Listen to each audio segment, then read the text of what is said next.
je suis Caro Caro. Bienvenue sur le podcast Au fil du yoga, podcast consacré au yoga, sa philosophie et son histoire.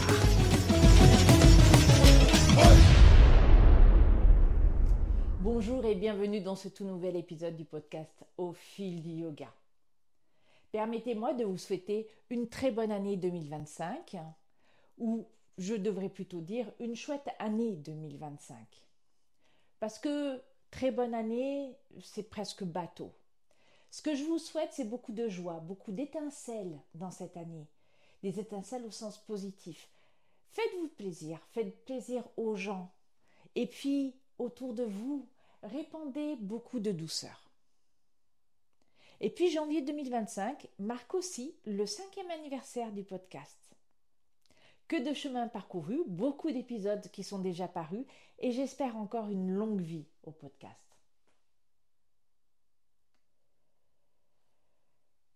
Aujourd'hui, c'est un thème un peu grave, mais me semble-t-il assez important et qui va rejoindre différentes thématiques. Je souhaiterais vous parler du burn-out des professeurs de yoga.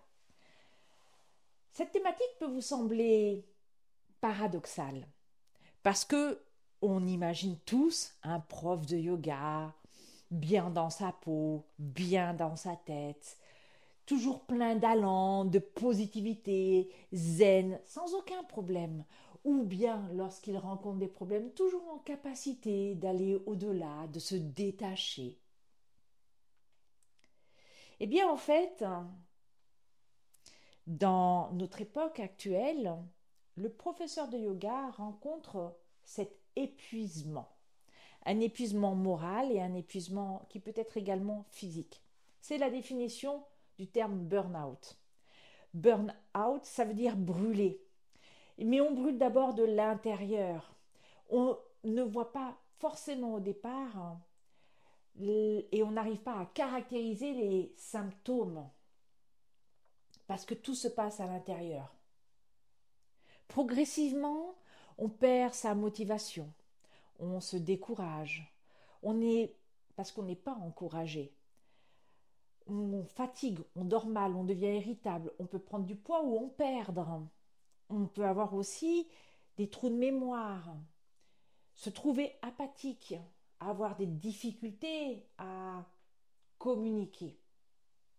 Et puis progressivement, cela peut prendre des formes d'ordre physique, ressentir un véritable épuisement, ne plus être en capacité de se lever. Bien sûr, si vous êtes professeur de yoga ou si vous ressentez, quelle que soit en fait la profession ou la pratique que vous embrassez, vous ressentez ces symptômes, allez consulter un médecin et discuter avec lui ou elle afin tout de suite de trouver une solution pour vous aider à aller mieux. Brûler de l'intérieur. Se décourager. Ne plus avoir confiance en soi. Essayer de naviguer parmi le chaos de la vie. Et oui, la première chose qu'on a tendance à oublier, c'est que le professeur de yoga est un être humain. Et que donc, comme tout être humain, malgré sa pratique, qui le pousse à ne plus réagir aux événements, qui le pousse à trouver une certaine équanimité, à dépasser tous ces attachements, ces faux attachements à la vie actuelle, quotidienne, à être dans un état de béatitude constant, eh bien oui, le professeur de yoga peut se trouver confronté au burn-out.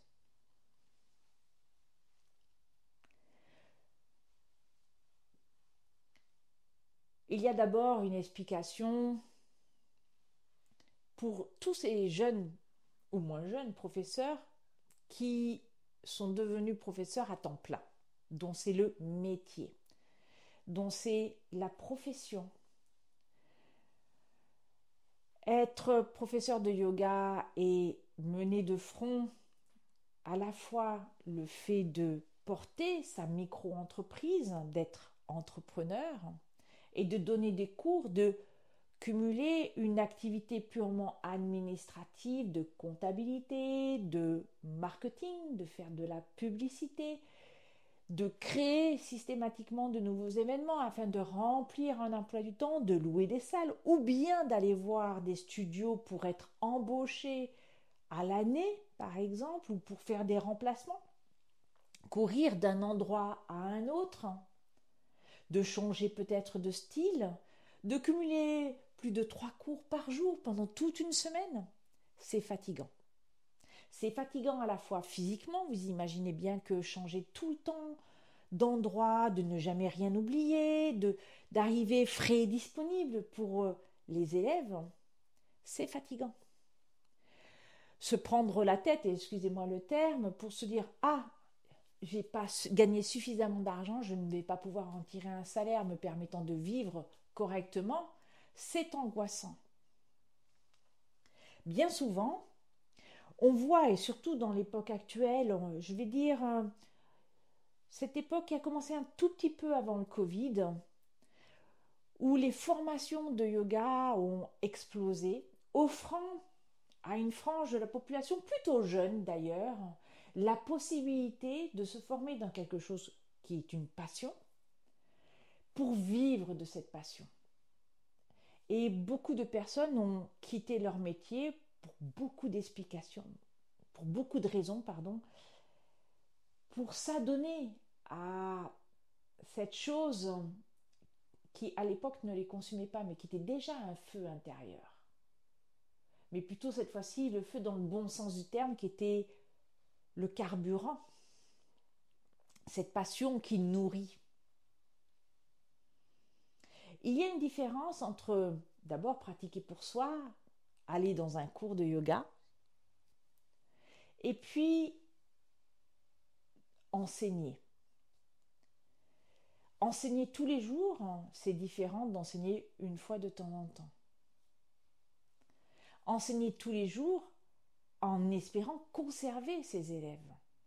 Ça peut être quelque chose d'assez difficile psychologiquement. On est dans une société où la consommation du yoga a évolué sur ces 5 dernières années, justement, après le Covid. Avant, tout le monde allait dans un studio. Et les cours étaient remplis. Moi, je me souviens du studio que je fréquentais, enfin des studios que j'ai fréquentés, où il n'y avait plus de place pendant les cours. Maintenant, vous avez nettement moins de personnes qui viennent en personne dans les cours. Vous avez beaucoup de personnes qui suivent des cours en ligne, sur YouTube gratuitement, ou bien qui sont abonnés à des plateformes. Vous trouvez également un fort panel de formations en ligne, ce qui n'est pas forcément négatif. Rien n'est négatif d'ailleurs. Mais où il y a de plus en plus de concurrence. S'il y a moins de personnes qui fréquentent les studios ont moins besoin de professeurs. Donc il devient de plus en plus difficile d'avoir suffisamment de créneaux pour, à la fin d'un mois, en retirer suffisamment d'argent pour vivre. Ou bien, du coup, pour pallier cette difficulté, d'aller voir dans d'autres studios ou d'autres centres communaux pour donner des cours et donc multiplier les endroits où on se rend. Passer du temps dans les transports empiète forcément d'une part sur le propre temps de pratique, mais aussi fatigue nerveusement, courir par exemple après son bus qui est en train juste de passer et que vous devez absolument attraper, ou dans les embouteillages. Le temps de transport s'impute également sur le temps de pratique ou de repos. La multiplication des interactions, surtout à des heures qui ne sont pas forcément les heures classiques de travail, peut-être tôt le matin, mais surtout tard le soir. Ça fatigue. Ça fatigue parce que d'abord ça correspond à un cumul dans une journée, qui est une journée normale déjà pour une personne, et en plus, ensuite, de devoir créer un espace pour accueillir les élèves.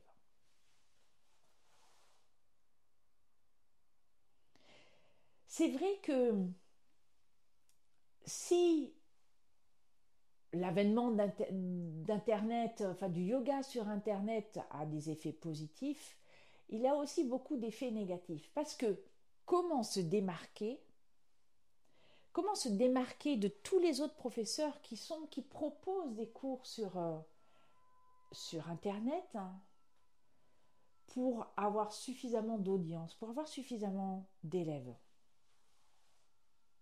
Et vous aurez tous certainement vu sur Instagram beaucoup de comptes qui présentent des événements, tel cours ou bien tel atelier. Et vous noterez que ces comptes Instagram nous montrent des beaux corps. Ce sont des images bien léchées, dans des beaux leggings. Alors il y a deux optiques d'ailleurs. Soit c'est le prof lui-même qui a payé un photographe pour se mettre en scène entre guillemets, le plus souvent dans une posture soit très avancée, un peu contorsionniste, sur les mains, souvent des équilibres sur les mains. Soit c'est une image qui n'est pas l'image du professeur, parce que pour plein de raisons, qui ne souhaite pas se montrer. Une petite anecdote, je suis exactement dans ce cas-là, quand moi-même, je souhaite créer une image pour annoncer un atelier, par exemple. Très souvent, j'utilise la même photo ou je recycle les 3-4 mêmes photos me montrant, mais c'est vrai que j'ai noté que très souvent, dans 90% des cas, je mets une photo de moi en train de faire une posture avancée. Ça en dit long aussi, en définitive, sur le postulat de base, sur ce qu'est le marketing en yoga, où on recherche la performance. Et ce qui est malheureux, c'est que quand on devient professeur de yoga, dont c'est la profession, on rentre malgré tout dans cette idée de performance. Il faut être performant parce qu'il faut avoir beaucoup d'élèves pour pouvoir vivre, pour pouvoir en vivre. Ce n'est pas une critique. Nous sommes dans un système néolibéral. Ce système néolibéral, qui est qu'il y a une concurrence entre tous, met en concurrence donc des professeurs entre eux. Il faut pouvoir se distinguer pour attirer entre guillemets le chaland, l'élève. Comme il va falloir trouver des systèmes pour pouvoir conserver cet élève. Comment améliorer ton business sur Instagram? Comment conserver tes élèves de yoga? On trouve beaucoup de choses par rapport à ça. Et on est très loin en définitive, et c'est vrai, de l'esprit du yoga. De l'esprit initial de la tradition du yoga. Et si vous vous souvenez, il y a eu un podcast que j'ai fait sur l'âge d'or du yoga, où déjà je parlais de ces dérives-là, qui sont des dérives. Mais en même temps, si on a envie de transmettre le yoga, on tombe forcément dedans. Je pense qu'à un moment, on est obligé de vivre avec son temps, en faisant quelques concessions, c'est vrai. Cette course, et d'ailleurs ce paradoxe même de vouloir faire du yoga dans un système néolibéral qui va nous obliger à parler d'argent, à montrer un corps, à faire de la publicité, à faire du marketing, communication régulière. Ce paradoxe-là, il va créer chez le professeur de yoga quand même des interrogations. Beaucoup de professeurs se disent mais je ne suis pas en adéquation avec l'image que je projette là actuellement, c'est pas tout à fait moi, ça c'est vendeur. Comment réussir à être vraiment moi? Et cette idée qui trotte, ce refus de vouloir absolument être dans le néolibéralisme, ce mercantilisme presque, ça crée aussi les conditions de base pour un burn-out.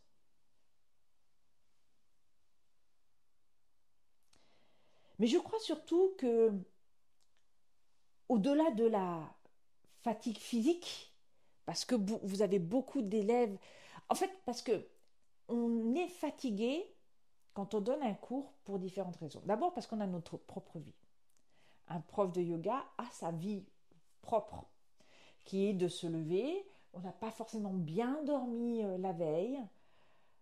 Si on cumule un emploi à 100% ou même à 80% avec les cours de yoga, ça se rajoute. Et on peut être malade, on peut avoir des soucis de famille, de travail. Forcément, ce qui se passe autour de nous impacte, la situation politique, les guerres dans le monde, la montée du racisme, de l'homophobie, la xénophobie. Forcément, ça nous touche. Et l'idée, c'est qu'est-ce que je peux faire? Et parfois, on se sent impuissant. Donc, il y a cette obligation de devoir composer aussi avec notre propre vie. Et dites-vous bien qu'un professeur qui se trouve confronté à une espèce de chaos, quand il a du mal à surmonter ce chaos, ça vient en plus impacter sur sa façon d'enseigner, parce que on se pose la question, mais est-ce que je suis vraiment en mesure de servir de guide dans une pratique si moi-même je n'arrive pas à surmonter cela? Comme une espèce de culpabilité qui va entamer notre confiance en soi. Parce que aussi, ce qui est très difficile pour un prof de yoga, c'est de tenir un espace. Il y a d'abord tenir l'espace en tant que je suis le prof et je montre les postures, donc je pratique. Beaucoup de professeurs pratiquent en même temps que les élèves, puisque nous avons plusieurs facultés en fait pour apprendre, et une faculté assez répandue chez les élèves, c'est de voir. Donc de voir le professeur faire nous permet à nous élèves de faire la posture. C'est très difficile de suivre un cours uniquement avec les instructions orales du professeur. Donc pratiquer physiquement en même temps que les élèves fatigue. Je dirais que lorsqu'on ne pratique pas mais qu'on conduit le cours à la voix, c'est difficile aussi. Parce que quand le prof donne ses instructions uniquement oralement, il doit se concentrer sur, par exemple, la partie du corps qui va être mise en action. Il doit sentir en lui la posture, l'énergie de la posture pour pouvoir la décrire aux élèves, en même temps que ses yeux regardent ses élèves pour pouvoir les conduire peut-être individuellement un tout petit peu plus dans la posture, pour les aider à prendre la pose. Ça demande une concentration, cette fois-ci nerveuse. Et nerveusement, ça peut être aussi épuisant. Tenir l'espace, c'est également soutenir les élèves. Quand quelqu'un arrive dans un cours, il faut l'accueillir. Il faut être souriant, aimable, affable. Lui proposer, sans le dire verbalement, que cet espace-là qui s'ouvre devant lui est pour lui et qu'il peut s'y sentir à l'aise. Parce que être à l'aise sur un tapis de yoga, ça veut dire quoi? Ça veut dire que progressivement, la personne va pouvoir rentrer dans son corps, va pouvoir rentrer dans son esprit. Pourquoi? N'oubliez pas, yoga chitta vritti nirodha. Le yoga, c'est la cessation de la fragmentation du mental, de chitta, qui est même d'ailleurs un tout peu plus que le mental, qui est aussi l'intellect. Mais le fait de proposer cet espace, proposer un espace est une chose, mais il faut le créer, le façonner. Et c'est pas un façonnement qui se fait une fois, ça se fait tout le temps. Tout le temps, pourquoi? Parce que chacun amène son énergie. On peut être fatigué un jour et vraiment très joyeux le lendemain. Il y a donc l'énergie de tous les élèves, il y a l'énergie du professeur à l'instant T, et tout ça, cette synergie en fait va créer un espace qui est complètement unique.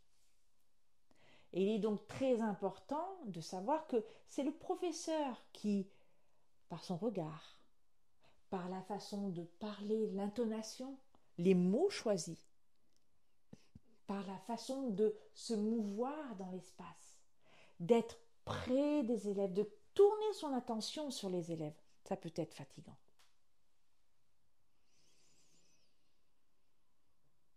J'ai une anecdote. J'ai toujours à peu près le même groupe d'élèves maintenant et j'en suis très fière dans le studio où je donne un cours hebdomadaire.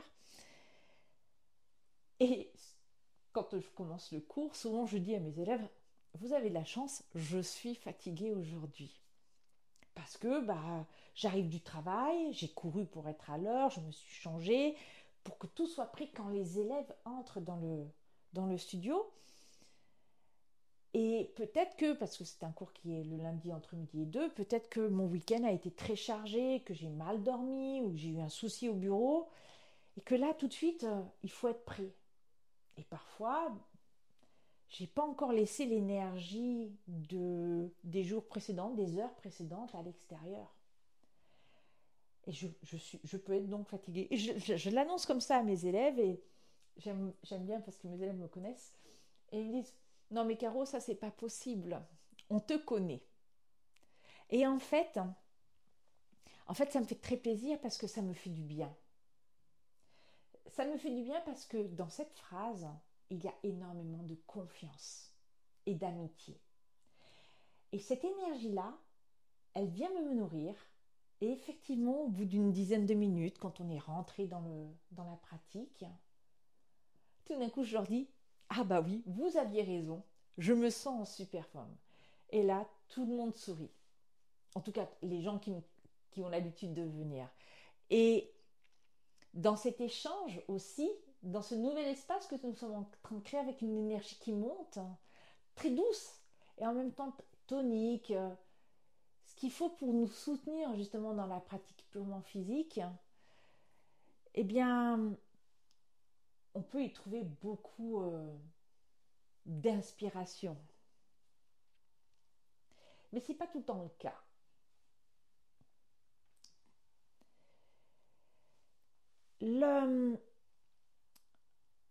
L'enseignement prend du temps. La façon de gérer, la façon d'enseigner prend du temps. Je dirais qu'au tout début, on est tout fou et qu'il faut un certain temps d'adaptation pour savoir ce qui est bien. Ce qui est bien pour nos élèves, mais aussi ce qui est bien pour nous. Peut-être réduire le nombre d'heures. Peut-être se dire que ce cours-là, je ne peux pas le conserver parce que c'est trop fatigant. Quand j'ai commencé à enseigner le yoga, donc je travaille, j'ai un métier à 100%, j'ai rajouté donc à mon emploi du temps des cours. J'avais pas le podcast à l'époque, mais j'avais déjà le blog. Pour moi, écrire est important, même si là, ça fait plusieurs mois que je ne l'ai pas fait, parce que ça me permet de réfléchir. Et ça me prend donc du temps. Écrire un article sur mon blog, ça me prend environ 3 à 4 heures. Et j'avais des cours, mais plutôt des cours individuels où j'avais entre 1 et 2 élèves, des cours que j'appréciais énormément. Mais j'en avais beaucoup et répartis toute la semaine et j'étais fatiguée. Notamment fatiguée en milieu d'année, avant l'été, au niveau de la Toussaint et à Noël. Et par exemple, mon praticien ayurvédique me dit, Caro, tu as beaucoup trop d'heures de cours, tu disperses ton énergie. C'est difficile à entendre, de disperser son énergie. Sauf que je lui faisais confiance parce que c'est une personne qui pratique depuis longtemps et qui a une vision en fait de la santé. Et même si j'étais loin de faire un burn-out, il y avait une vraie fatigue physique. Donc j'ai commencé à supprimer ces cours individuels, essayer de rassembler les gens dans un même cours. Et j'ai eu aussi beaucoup de chance. Donc la chance pour moi, ça a été de construire 2 cours hebdomadaires, et uniquement ces 2 cours en présentiel, avec une toute petite communauté de pratiquants, mais largement suffisant. Ceci étant dit, j'ai toujours besoin physiquement de faire un stop à Noël et avant l'été. Parce que ces quelques jours me permettent de me ressourcer. Un professeur de yoga peut se sentir aussi frustré. Alors, c'est peut-être pas tout à fait du burn-out, mais ça va se rajouter. C'est la frustration de de ne plus pouvoir pratiquer lui-même. Quand vous avez un calendrier qui est déjà bien rempli, le soir, vous n'avez pas forcément envie de pratiquer un peu plus. Certains professeurs vont se lever plus tôt le matin pour pouvoir avoir leur propre pratique personnelle. D'autres, non. Et quand je dis ça, je pense notamment à moi, par exemple. Le matin, j'ai besoin justement de dormir, même si je me lève tôt, et d'avoir un moment à moi, qui ne soit pas le moment du yoga. Parce que je pense aussi qu'il est très important de se conserver des moments qui ne soient pas liés au yoga, ou pour ce qui me concerne aussi au bouddhisme, mais des moments qui sont complètement différents de ce temps-là. Parce que ce temps, il est aussi nécessaire pour se nourrir intérieurement d'autres choses que les philosophies du yoga et du bouddhisme. Mais,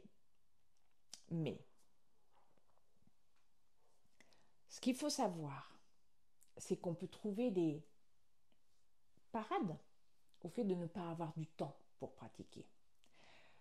Je veux dire par là, c'est changer son état d'esprit par rapport à ce qu'est la pratique. Tous, quand on parle pratique, on pense pratique physique, posturale. Elle est extrêmement importante. Mais je pense que la pratique posturale a pris bien trop d'espace par rapport à ce qu'est le yoga et qu'il y a toutes les autres facettes du yoga à découvrir. Donc, se lever le matin, ça peut être faire un pranayama, ça peut être méditer, ça peut être engager un retrait des sens par autre chose qu'une pratique de posture. Mais il est extrêmement important que le professeur de yoga accepte que la pratique ne soit pas posturale. Une des parades au burn-out, c'est donc de regarder tous les jours comment se trouve notre esprit. Notre esprit est soumis au chaos du monde. Notre esprit est soumis à l'anxiété. Et il est extrêmement important de le considérer. C'est déjà du yoga. Yoga Chitta Vritti Nirodha. Mais quand on se sent partir un peu dans cette fragmentation, il est très important de revenir pour déterminer quel est le point qui nous perturbe, qui nous amène loin. Est-ce que c'est pas quelque chose de perturbant justement de dire je fais un burn-out, de dire je suis fatiguée physiquement, je vais peut-être changer ma façon de voir la pratique physique? Est-ce que le yoga pour moi en définitive ce ne serait pas autre chose? Et puis il y a une dernière chose. Cet épuisement que l'on ressent conduit à ce qu'on appelle la démotivation. Vous imaginez tous que quand vous rentrez dans un studio de yoga, votre prof est super motivé. Je vais peut-être choquer certaines personnes, mais c'est difficile d'avoir une motivation quand vous êtes à la peine par rapport au nombre d'élèves que vous avez. Je veux dire par là que on voudrait tous avoir plus de 5 ou 6 élèves parce qu'on a beaucoup à donner et parce qu'on a envie de transmettre notre passion. Donc quand vous avez 1 à 2 élèves toute une année, dans un cours où vous avez de l'espace pour accueillir 14 personnes, la démotivation arrive forcément à un moment donné. À un moment où vous êtes fatigué justement nerveusement et physiquement. Et il devient alors difficile d'enseigner. Comment garder sa motivation? Je pense qu'il faut honnêtement s'observer et avoir le courage de décider. C'est la première chose. Admettre qu'on est découragé.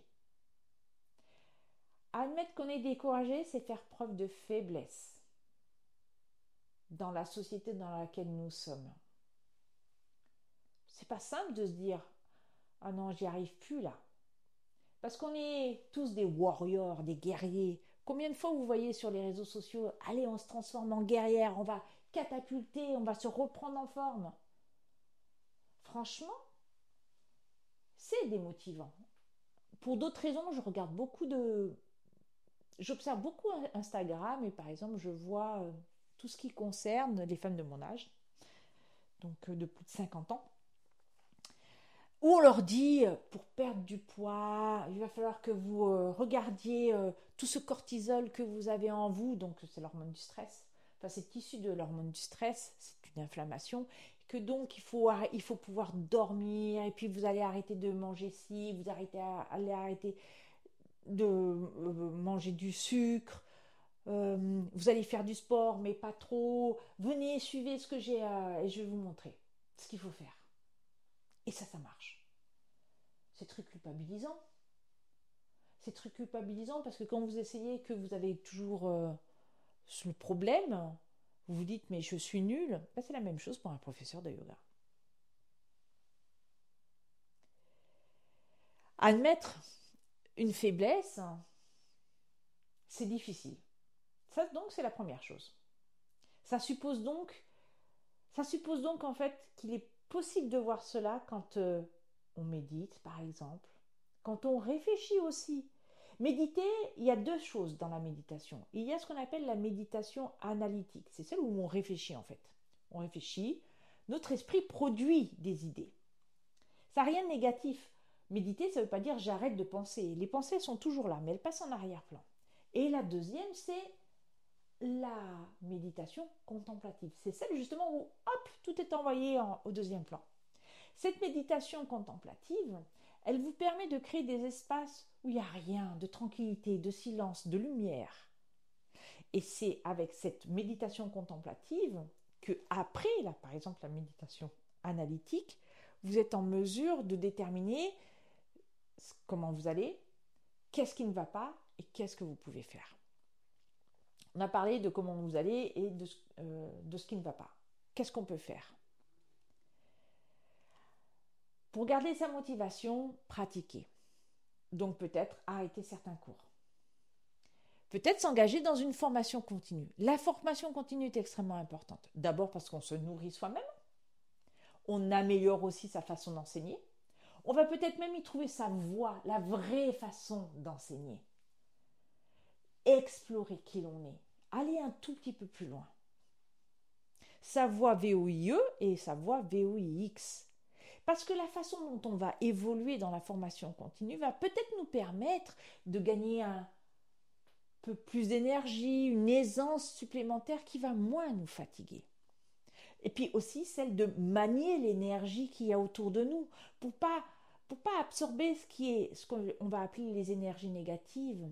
Parce que quand on débarrasse nos élèves de leur énergie négative, il ne faut pas l'engloutir soi-même, il faut la mettre de côté aussi. Et ça, c'est difficile.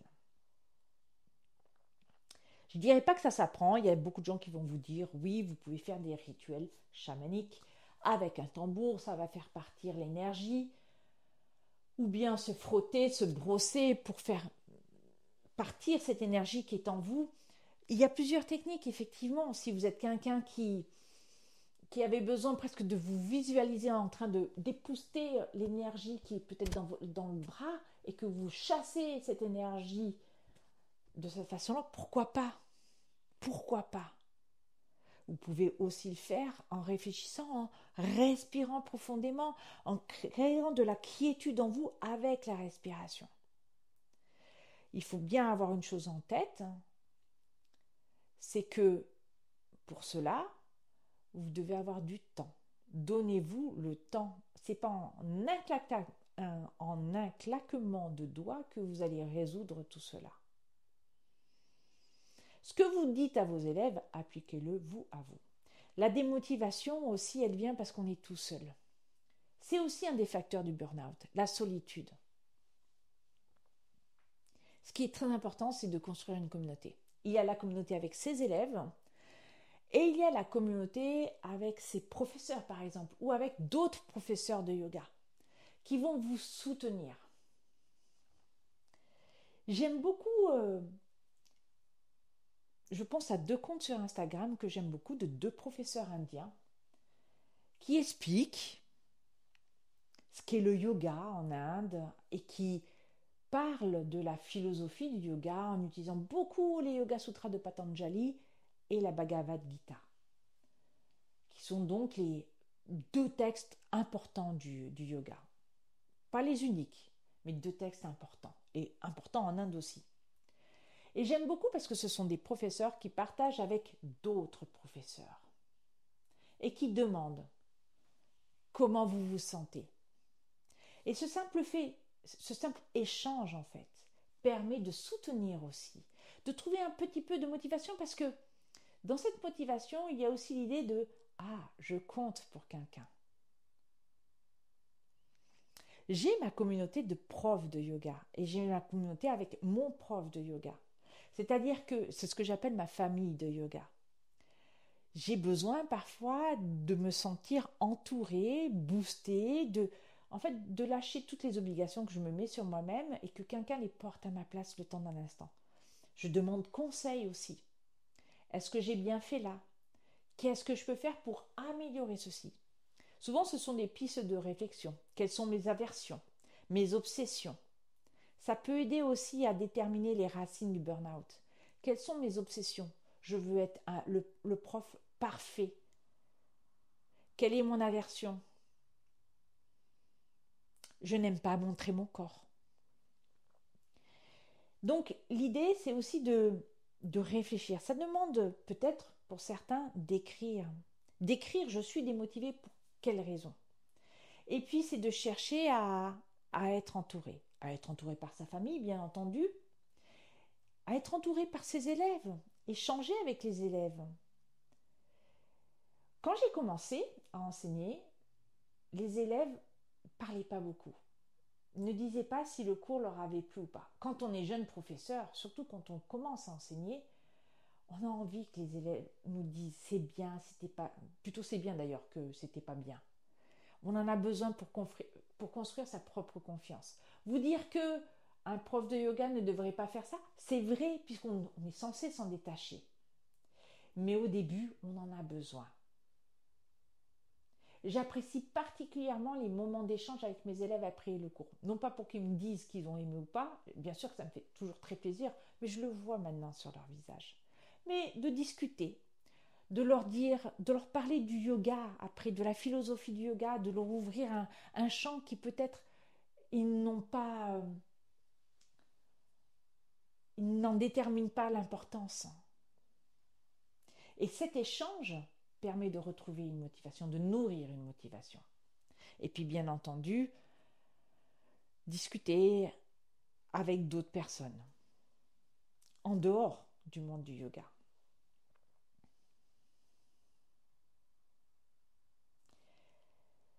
Le burn-out est donc quelque chose, c'est un mot, M-A-U-X, un mot de notre société. Si vous vous sentez aller dans ce vide du burn-out, parce qu'il s'agit d'un vide, prenez tout de suite les premières mesures. Parlez-en d'abord à un professionnel de santé. Parlez-en à des amis et à d'autres professeurs pour retrouver l'allant premier. Réfléchissez aussi à la façon dont vous enseignez. Peut-être qu'il faut modifier votre agenda. Peut-être qu'il faut arrêter d'être professeur à 100% et de revenir à une activité salariée. L'idée, c'est de retrouver du plaisir. Du plaisir pour vous. Le fait d'être heureux, ça rend heureux. Ça permet de distribuer du bonheur. En tant que professeur de yoga, vous distribuez du bonheur dans le sens où vous guidez vos élèves vers Samadhi. Si vous n'êtes pas bien, vous ne pouvez pas les aider. Vous avez besoin d'être déjà dans un bonheur, peut-être relatif, mais dans un bonheur pour pouvoir être une étincelle du bonheur dans les yeux de vos élèves. Mais en même temps, sachez, parce qu'il ne faut pas culpabiliser, qu'il est tout à fait normal de ressentir de la démotivation, de l'épuisement, de la fatigue.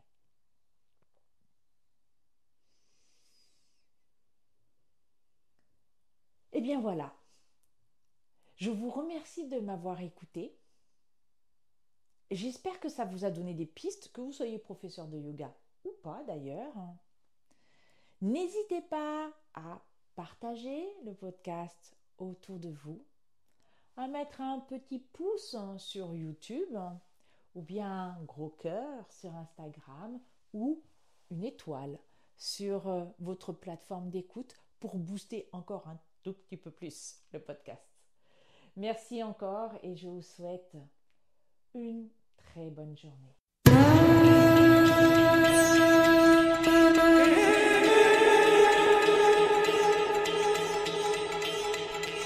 Vous avez aimé ? Alors n'hésitez pas à nous le dire en nous écrivant à l'adresse suivante: aufilduyoga@gmail.com.